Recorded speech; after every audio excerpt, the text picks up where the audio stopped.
बड़ी चीज़ पाने के लिए छोटी चीज़ों की कुर्बानी करनी पड़ती है, यानी उसको छोड़ना पड़ता है। कुर्बानी का मतलब ये मत समझना जो लोग आजकल करते हैं, बकरा काट देते, मुर्गा काट देते, भैंसा काट देते, उसको मत करना। जो गल काटे और का अपना राह कटाए, और साहब के दरबार में बदला कहीं न जाए, बदला देना पड़ेगा। मुर्गा काटो, बकरा काटो, उससे देवता खुश नहीं होंगे, बल्कि वो नाराज होकर के दुख देने लग जाते हैं। कोई तकलीफ दूर होती है बल चढ़ाने वालों की, कुछ नहीं, और परेशान हो जाते हैं।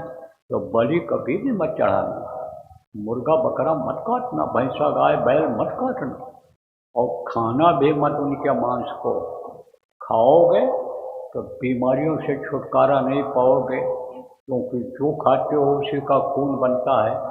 अब वो खाओगे उसका खून बनेगा तो तालमेल नहीं खाएगा शाकाहारी खून से, तो बीमारियां बढ़ जाएंगी। और ये मनुष्य मंदिर है, सभी लोगों ने बताया, टेम्पल ऑफ लिविंग गॉड बताया स्पिरिचुअल मास्टर ने, खुदा का मंदिर, खुदा का घर बताया। किसने बताया? हाँ जी, फकीरों ने बताया। तो इसको गंदा मत करना, नहीं तो इससे पूजा पाठ करोगे, यज्ञ जब तब कुछ भी करोगे कबूल नहीं होगा। तो आप ये समझो, इसको गंदा मत करना। किसी भी पशु पक्षी का मांस मत खाना, मछली मत खाना, अंडा मत खाना। आप शराब या शराब जैसे तेज नशे का सेवन मत करना, क्योंकि होश में नहीं रह जाओगे तो कोई भी काम आप नहीं कर पाओगे। न कोई अपनी रखवाली, न घर वाली की रखवाली, न घर वालों की रखवाली, न धन संपत्ति की रखवाली कर पाओगे, न कोई। आप अगर ऊंची जगह पर हो तो वहाँ की जिम्मेदारी आप निभा पाओगे। फौज में अगर आप हो तो दुश्मन को नहीं परास्त कर पाओगे नशे में। इसलिए नशे को ग्रहण मत करना। और जो लोग नशा करते हो उन लोगों से भी मैं निवेदन प्रार्थना करूँगा, मैं तो सरकारों से भी बराबर कहा करता हूँ कि इसके पैसे से भलाई नहीं होगी, परेशानी बढ़ेगी, अपराध बढ़ेगा, भ्रष्टाचार बढ़ेगा, और जो आमदनी आपकी हो रही है उसका कई 100 गुना ज़्यादा पैसा आपके खजाने से खर्च हो जाएगा, बदनामी आपकी अलग होगी।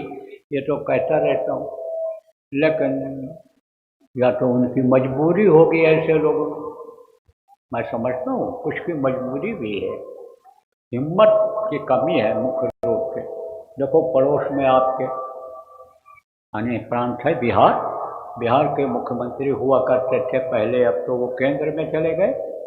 मजबूती के साथ उन्होंने घोषणा कर दिया कि बिहार में शराब बंदी की जा रही है, और जितनी बोतलें थी बुलडोजर चलवा दिया सब इकट्ठा करके, और उसी से लोग खुश हो गए।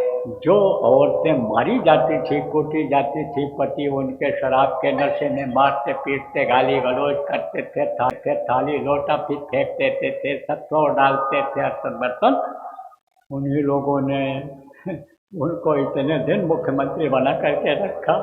छोटे छोटे लोगों ने सपोर्ट कर दिया उनको, और मुख्यमंत्री बने जब से तब से बराबर मुख्यमंत्री ही रहे, और फिर उसके बाद तब फिर वहाँ के अंदर में चले गए। तो हिम्मत होनी चाहिए, लेकिन हिम्मत अगर हार जाएगा आदमी तब नहीं कर सकता। हिम्मती आदमी आगे चल करके आएंगे, क्योंकि अच्छे लोगों की ही जरूरत पड़ेगी। कलयुग में कलयुग जाने, कलयुग में सतयुग आने के लिए गुरु महाराज जी कहा करते थे।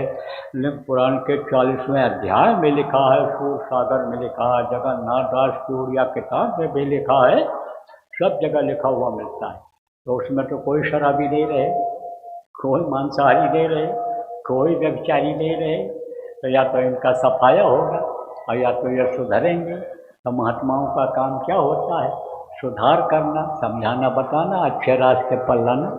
तो हाथ जोड़ कर विनय हमारी, तजो नशा बनो शाकाहारी, छोड़ो व्यभिचार बनो ब्रह्मचारी, सत्युग लाने की करो तैयारी।